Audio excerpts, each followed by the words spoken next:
a park ranger here at Blackstone River Valley National Historical Park. We want to thank you for visiting Old Slater Mill National Historic Landmark.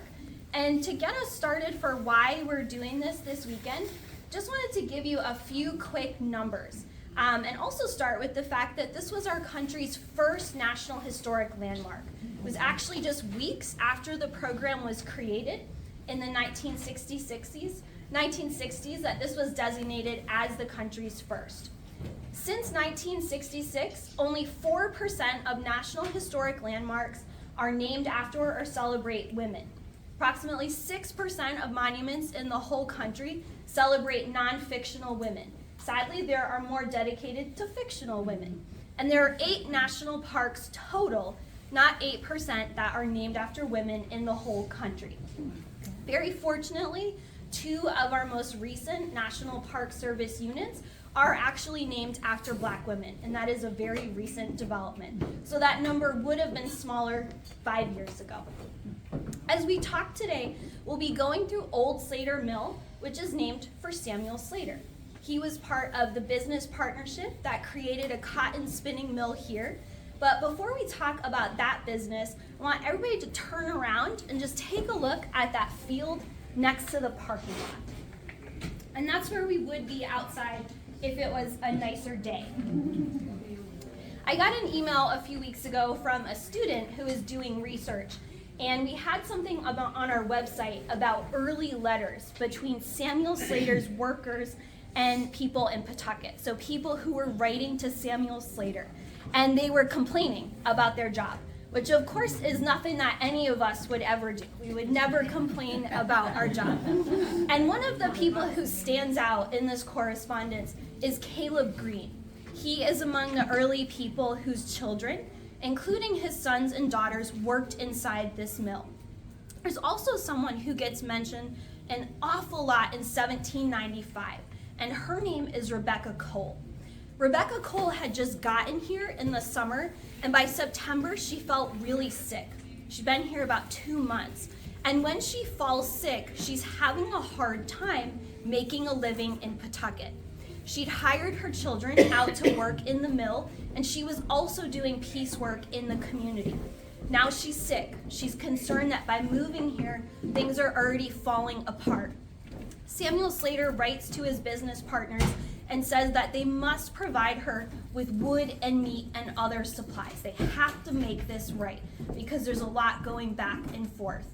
Rebecca Cole would end up becoming one of the fairly good-sized landowners in Pawtucket by the early 1800s. That was not a likely outcome in 1795. She is a poor woman, she is a widow who's come to Pawtucket for lack of better choices. This mill had only been operating for 2 years at that point. But Rebecca Cole would come to own all the land that now comprises our parking lot and the land right up against the mill. And how that happens is after that period of sickness, she gets put in charge of a specific task, and that's bleaching. So she hires other children to put stakes in the ground and to stretch out long pieces of yarn and eventually cloth to bleach it in the summer sun. Hard to picture today. This would have been a bad day for the Coles trying to make most use of the natural light. That entire meadow is something she eventually acquires from Moses Brown. It's one of the early investors in the mill. After a period of time of running her business there, Rebecca Cole would actually buy one of the bigger size lots on the opposite side of the Blackstone River. When she passes, she gives the land equally divided between her 4 daughters. Her son gets a single book, which is the Bible. He does not get any land. The name Cole does not tend to live on much past the 1820s for one very good reason. The men that married the Cole daughters do not seem to have been very good with money, and they have to sell the land to resolve the husband's debts at their passing. But if you were to go on the opposite side of the river, that was once a big homestead that belonged to the Coles. For a long time afterward, people would remember Mother Cole or the Widow Cole for these 2 bleaching fields that she ran. So where you see a parking lot today, if you had come here around 1810, you would have seen what they called a very old woman. I will not say her actual age, but she was not very old. She was just a widow with her children, who were by then grown, and very young children, 8 or 10-year-olds in the community, taking yarn from this mill and stretching it out on the lawn. So today, a parking lot, can think of it sort of as the Rebecca Cole parking lot or the bleaching field. And all the way into the 1890s, long past when that had become a series of stables and other businesses, people remembered that for the Widow Cole. So on this tour, we're going to meet people like the Widow Cole, who came here not really sure what to expect.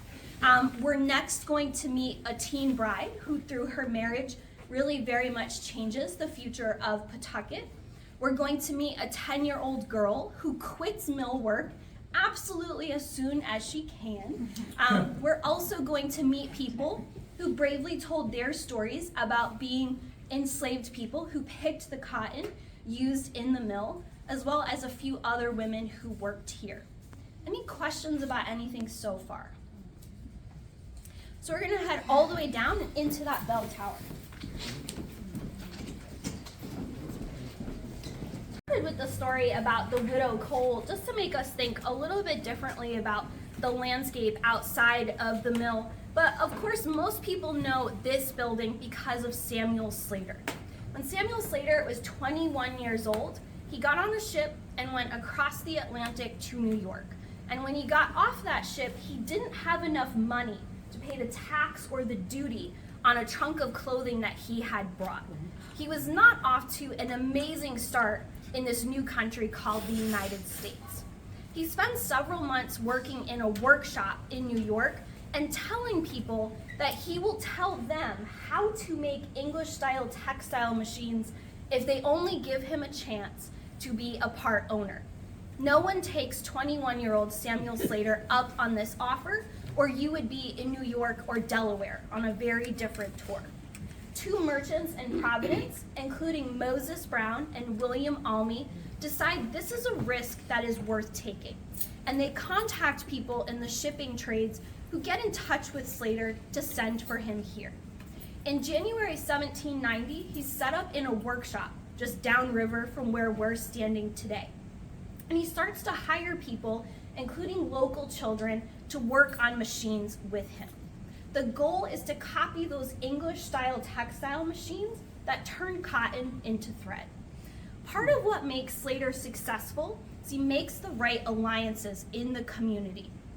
If you read about Samuel Slater in a textbook, we get this idea that he arrived, copied English machines, and started a business. I think of 1790 as Samuel Slater's white knuckle year.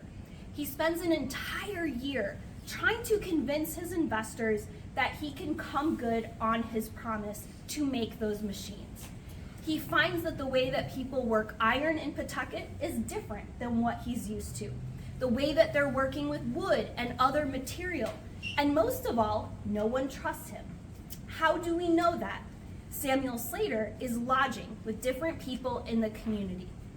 He's lodging with Sylvanus Brown and his wife Ruth. Their red house is now on our property. He's also lodging with the Wilkinsons, with Oziel and David. They come from a family of multiple generations of ironworking. Oziel and David also Oziel also has a number of daughters. Some of them are living in Smithfield, but some of them are coming through to Pawtucket. And according to Samuel Slater, it takes one look at one of Oziel's daughters to change his life. That is 15-year-old Hannah Wilkinson. Hannah is a friend, which means that she's part of the Society of Quakers. Moses Brown is also a friend. Moses Brown is going to encourage this union when just about no one else is. But this will solidify a relative stranger with a very prominent family that knows how to make parts and knows how to make tools. If you look outside this building, there is a big stone structure from 1811 that was made by David Wilkinson as a machine shop. It's highly likely that his sister Hannah had almost no contact with that building. her world was the home. Hannah and Sam do eventually get married in 1791, not surprisingly, only after he's able to make machines work. This stranger is not fully trusted into the community until he's able to do that. They would go on to have more than 10 children, a very small number of whom survive into adulthood, and Hannah dies at the age of 37 from complications from childbirth. But that union ends up solidifying Samuel Slater's place in this community. Samuel Slater's biographer really romanticizes Hannah, but also calls her something no one wants to be called. He says that Hannah was the lodestone that kept Samuel Slater in Pawtucket. Almost immediately after her death, Samuel Slater moves on. He moves out of Pawtucket and on to other ventures, but for the entirety of their marriage, this very successful young person stays in Pawtucket. If we'd come here in 1795, this tour would surprise everybody, but also we could walk just a few hundred feet and be at their household. It was very intimately close to the mill. Any questions about anything so far? Yeah, of course. Didn't Hannah also, though, known for inventing a piece of machinery herself? So Hannah Wilkinson Slater is sometimes credited with having the first patent in the country. And last year she was recognized for that by the Pawtucket Hall of Fame. It is really hard to prove. So we know that some woman had to have the first patent. She's not the first documented because there was a fire of all the early records. Logic says to me, it's very rare that people get credit for things they didn't do. So this story clearly comes from somewhere. She comes from a family of some of the most brilliant inventors of their time. I think the odds of a female inventor coming out of that family are much higher than other families. So you can come on in this way.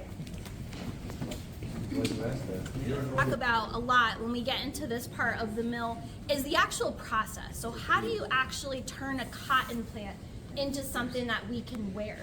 And almost everybody who passes through this mill has never had to stand in the sun and pick a cotton plant or get the core part of the cotton that's going to be processed, yet pretty much all of us wear something out of cotton. And this tour would be very different if thread didn't exist. We have to find some other way to keep all of our clothing together, every button tightly affixed to our clothing. Every single plant that grew into a every single seed that grew into a cotton plant started in the hands of an enslaved person, thousands of miles away. The early cotton for this mill, sourced by Moses Brown and William Almy and other investors, the seed money, so to speak, for this venture came from slavery. And in the years before this mill got started, Moses Brown owned people who were from the ages of 2 to 43. That included a girl who was toddler and middle-aged people. He would free those people, but his money came from the slave trade. The early cotton source for this mill mostly came from a place called French Guiana. Later, they would source it from Georgia in the United States. On a lot of plantations, there were divisions between the kinds of work that men would do and that women would do. But we know that a lot of girls, and we have documented stories of girls as young as 5 or 6, are out in cotton fields picking the plants for mills such as this one to turn into thread. So we have very young girls picking cotton, part of that process. We have young children in Providence and Pawtucket further cleaning that cotton. And then we have 10-year-old girls actually running the machines inside of the building. A lot of the stories that we have about those experiences were taken much later, after slavery was no longer legal. But we do have stories from very much older people who remember being enslaved. One woman named Sally Brown said that she was put to work in the fields at age 5, and she was picking cotton and hoeing the fields. In the Blackstone Valley, there were not just this desire for cotton to come north, they were also exporting product back down to the south. In Northbridge, Massachusetts, we work in a community called Whitensville, and before they made cotton picking machines, one of their big exports was hose to plantations in the American South. So this is actually a perfect loop that goes around. There's also stories of people who would wear cotton dresses. They were often also wearing clothing that had been produced by Rhode Islanders. 79% of textile mills in Rhode Island just before the Civil War produced slave cloth or Negro cloth, sending that material right back down to the South. We know that in a lot of cases on these fields, you would see women working outside in the sun. They would have some coverings over their faces if possible, but they're mostly bending down to pick up the cotton, very intensive work. There is a historian who does a practice where he sleeps in cabins on plantations, and he writes about it to share with people his experience as a Black man who goes back to his ancestors' places. He spent one day picking cotton and wrote about the fact that he will never do that experiment again. So this was extremely back-breaking work, very difficult work, but that's where all of the cotton got its start. If folks want to head down this way, we're going to talk about this machine right here. So this machine behind you is an important one. I mentioned that really difficult year where Samuel Slater is coming into the community, making connections, and he marries in 1791. But all along, he's hiring people, even before this mill is actually open, to get started on his machinery. This is an exact copy of one of the early machines folks would have worked on here. It's called a carding machine. And so a carding machine has a series of brushes. The cotton is pushed into the machine, the brushes go in opposite directions, and it prepares that cotton to be spun into thread. We know that Samuel Slater's own brother-in-law, very young man named Smith Wilkinson, did this work. So he's among those early 10 and 12-year-olds who work inside the mill. We do a lot of field trips here, and we have young people think about the fact that the workday here was double the length of their school day.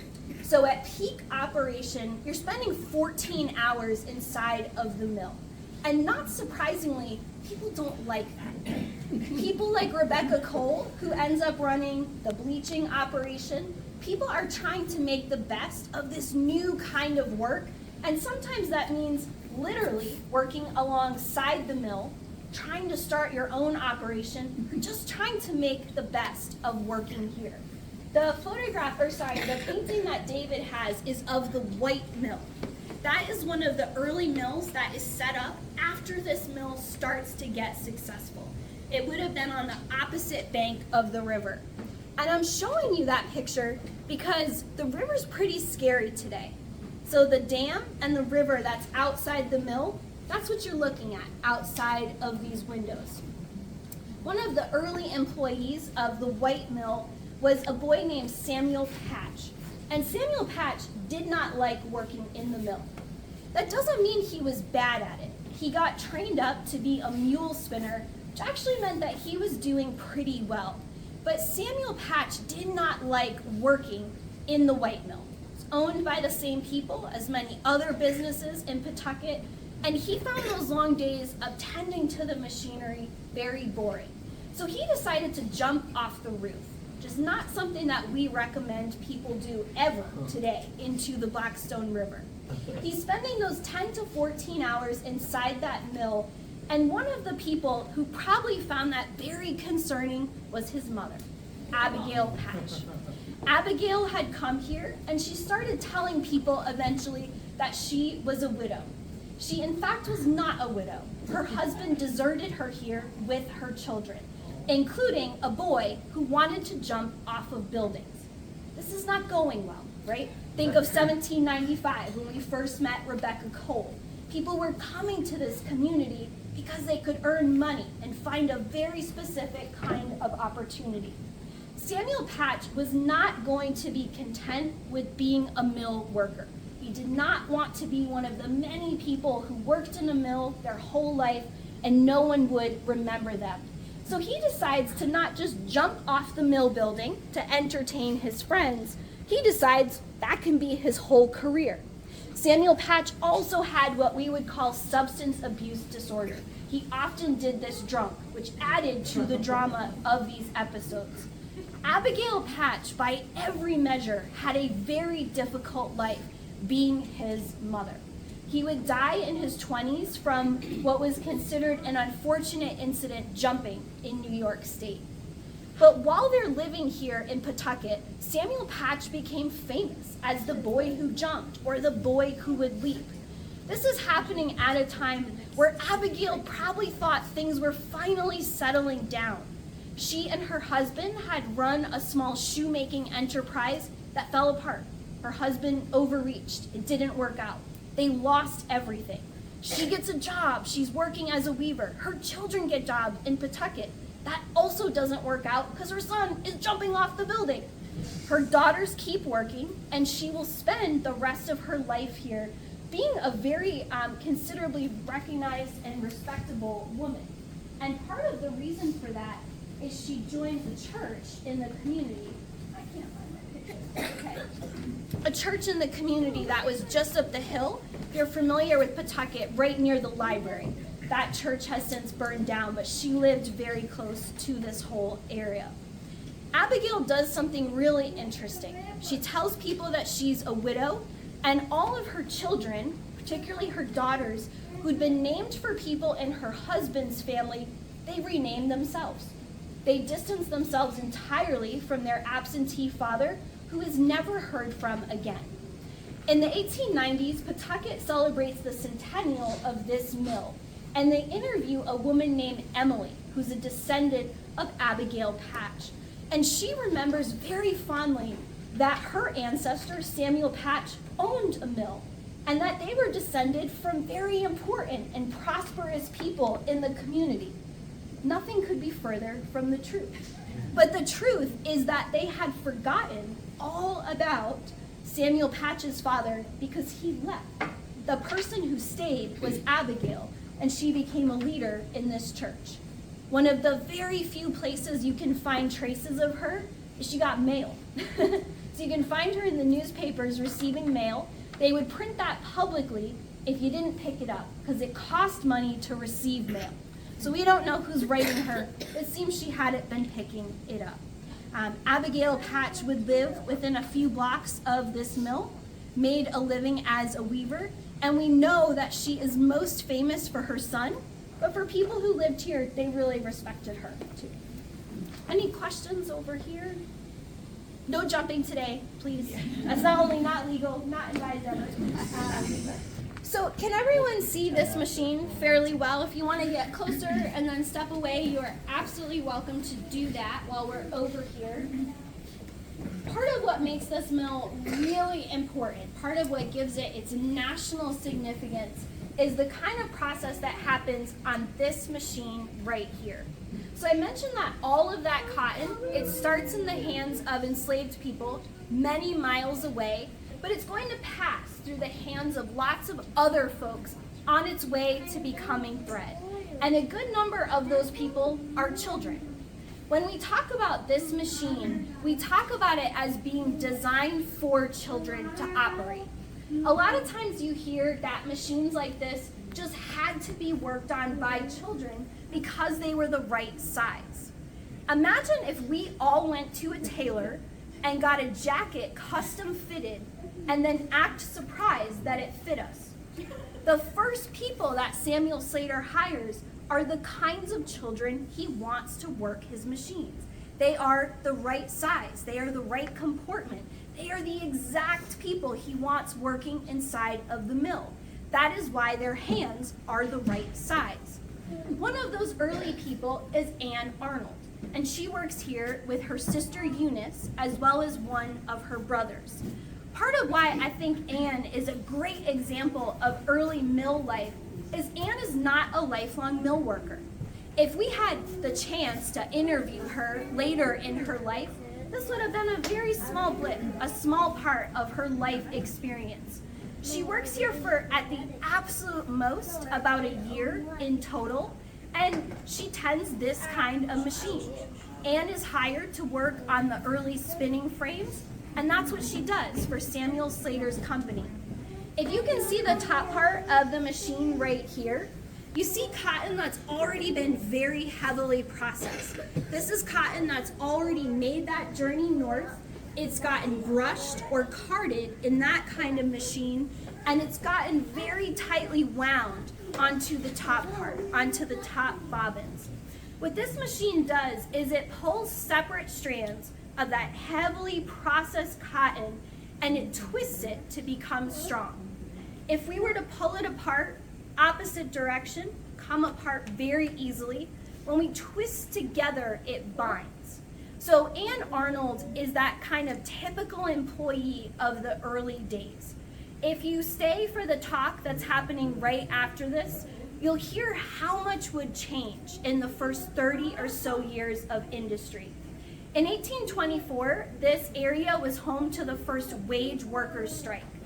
Part of why that likely happened is people had been striking with their feet for about 30 years. One of the only constants in this mill is turnover. People did this work for a very short period of time and moved on as quickly as they could. And Ann is a great example of that. We'll head to our last stop, which is this machine right down here. So I'm going to actually turn this machine on as part of this tour, and it will be a little bit loud. It's about as loud as being right next to a ride-on lawnmower. If you all want to come down and fill in this area, you're welcome to sit right alongside the windows. I'll just check how we're doing on time. I think we're doing great. Did anyone have questions about anything so far? What's that? No. Anybody lose fingers and hands? That is our most asked question. Did people lose fingers or lose hands while working inside of these mills? So something we know is that our early documentation of that, the early way that we can answer that question, comes from parents writing to Samuel Slater, who owns the mill, or people like Rebecca Cole, right, writing back and forth about their business. We know that people got injured, and we also know that the best mills, so the ones that care about safety the most, keep really good records. So it actually looks worse at those places because they document everything. So we know, for example, that in places such as the Whiten Machine Works, there were people who were having thousands of minor injuries every single year. So these are everything from small scratches, or what they would call lacerations, to pretty serious injuries. What was more likely to happen to you here is they would call it something with the comportment. It hurts to stand up all day and do the same thing over and over. People would lose their hearing. People would also be breathing in very bad air. Today, this space has heat on. We would have it very warm historically in this mill with all these windows shut to trap the cotton fibers that are flying around inside the building. People are breathing that, so they get respiratory issues. Those early children like Ann Arnold, they don't do this work for very long. It's later children and adults who do this for long periods of time. I wanted to end with a person who was alive at the same time as this machine was being produced. Her name was Sarah Mariah Cornell, and she was arguably the most famous woman factory worker of her time. But she was not famous for a reason that you would want to be famous. She was famous because she was murdered in an untimely and really horrific way. So why am I telling you her story? The trial that happens of the person who unfortunately commits that horrible act gives us some of our best early first-hand accounts of mill work. Sarah Mariah Cornell worked in a place called Slatersville. It was a company town owned by Samuel Slater's brother. While she was in Slatersville, people didn't like her. They didn't have very nice things to say about her. They didn't like the way that she behaved at church. They didn't like the way she talked to people. One of the most heartbreaking things about Sarah is when she goes to Slatersville and starts working on a power loom, she writes to her sister that it's some of the most comfortable and peaceful times she's ever known in her life. A few years later, at the time of her death, all her neighbors rushed to court to testify. They didn't like her. But the reason I'm bringing this up is this is actually a chance to get workers' experiences in their own voices. They talk about what it was like to be in these factories. Workers' voices are very hard to access in those early years. Anne Arnold, at age 11, did not pull out a diary to tell us what she thought of this. But when I run this machine, I want you to think about something with those women's voices.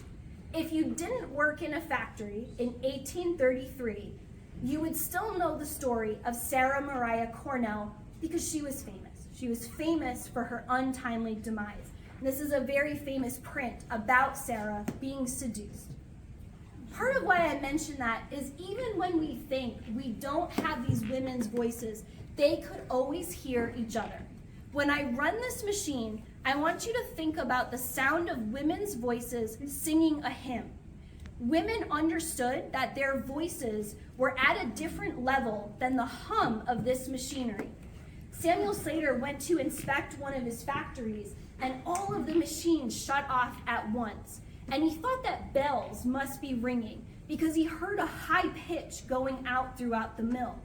It wasn't bells, it was women singing. It was their way of talking to each other, keeping themselves comfortable during their workday. I had a sound engineer record my voice, not singing, no one wants to hear that, above the sound of a comparable workroom. My voice was way higher than the din of the machines, so science bears this out. Women always found a way to speak to each other, but we have to choose to listen, right? To look for these stories where we find them.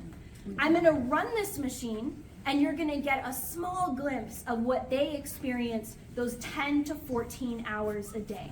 We just ask that you don't touch the machine for a reason brought up at the start of this area, and we'll run that about 20 seconds or so. So if you're not comfortable with loud noises, feel free to step away, it's no problem.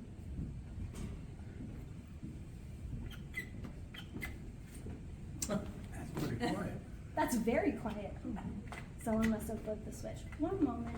At least you know where it is. That's right. I am going to grab Ranger Mark because I'm not comfortable. Do you want me to go? Yes, please. Thank you. Any questions while we build dramatic tension for this part of the tour? Yes. Is there anything written on that murder? Like, is there a... Lots. Oh. Lots. So Bruce Dorsey Like the mystery. No. came out with a new book about it last year. There are a number...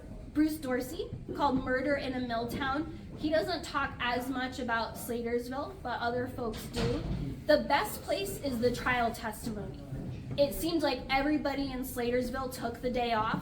They could not wait to talk about Sarah Mariah Cornell. Why did they dislike her so much? Is there anything that... So part of it was she was charged elsewhere with larceny, so people alleged that she stole things. She denied that. The primary charge was lewdness. That was the primary charge that she had, which in 1826 could mean a lot of things. Do you mind waiting 1 second? Okay, thank you. We built to a pretty spectacular moment. And we were ready, and then nothing happened. Nothing happened. The So, click, right? That's right.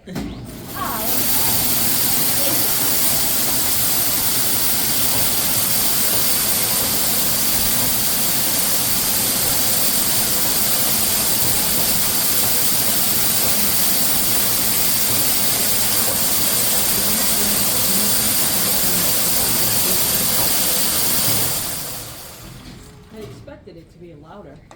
Yes, Yeah. yes. So look at how little of the machine is actually running, and then imagine a room filled with this. And I want to leave you with one last thing to think about besides those women's voices kind of rising above the din of the machine. Oh, thank you. Thank you. Which would be something I came across in preparing for this tour. We try so hard here not to say that it had to be girls like Anne because of the size of their hands. It's factually not true, right? The machines are made for them. And I was reading about cotton and textile production today. And there are countries where we know, right? We know that of the 35 million textile workers, there are countries where the percentage of women workers are as high as 96. And a good percent of those people are girls under the age of 14. In India, which is one of the largest producers of cotton in the modern world, which makes us wearing cotton all possible today, most of the people who do what's called manual pollination, so actually doing by hand the work of pollinating cotton to grow into plants, to become our thread that we wear today, is done by girls under the age of 14, overwhelmingly over 90%. And the reason being is because of the size of their hands. So this is still something that we hear and see in our world today. So I want to thank you all for coming. If you have other questions, I am very happy to answer. And there is also a talk at 2:30, so we've got plenty of time. But I wanted to leave that time just in case. So.